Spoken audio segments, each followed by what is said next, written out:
Rule 14. Head-on situation. Rule 14a. When two power-driven vessels are meeting on reciprocal or nearly reciprocal courses, so as to involve risk of collision, each shall alter her course to starboard, so that each shall pass on the port side of the other. Explanation. Rule 14 applies only to power-driven vessels. A head-on situation exists when vessels are meeting on reciprocal, 180 degrees apart, or nearly reciprocal courses. If a vessel is ahead and coming the other way on an opposite course and roughly within half a point, 6 or 7 degrees, of either side of the bow, and there is risk of collision.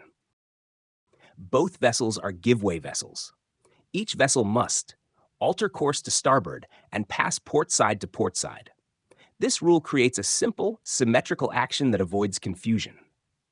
To understand Rule 14, you must also understand Rule 8 on action to avoid a collision, and Rule 16 on action by the give-way vessel. Rule 8a says, any action to avoid collision shall be taken in accordance with the rules of this part being the steering and sailing rules. This means that if you have a vessel fine to starboard, even some distance away, altering to port to increase the green-to-green clearance may not be in accordance with the Colregs. If there is any risk of collision, then you should always go to starboard, as Rule 14 says. Rule 16 says that if you are to keep out of the way, you must take early and substantial action. This means you should alter your course or speed good and early. Do not wait for the other vessel to act. The closer you get, the bigger the alteration you will have to make. Rule 14b.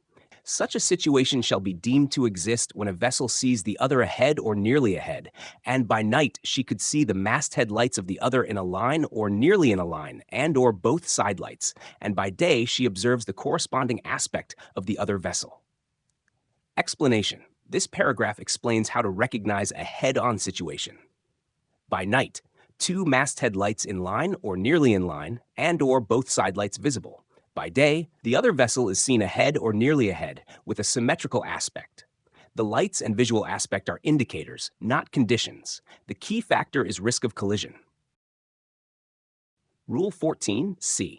When a vessel is in any doubt as to whether such a situation exists, she shall assume that it does exist and act accordingly. Explanation. This paragraph deals with uncertainty. If there is any doubt whether the situation is head-on, you must assume it is, and alter course to starboard. This reinforces a fundamental Colreg principle. When in doubt, take early and decisive action.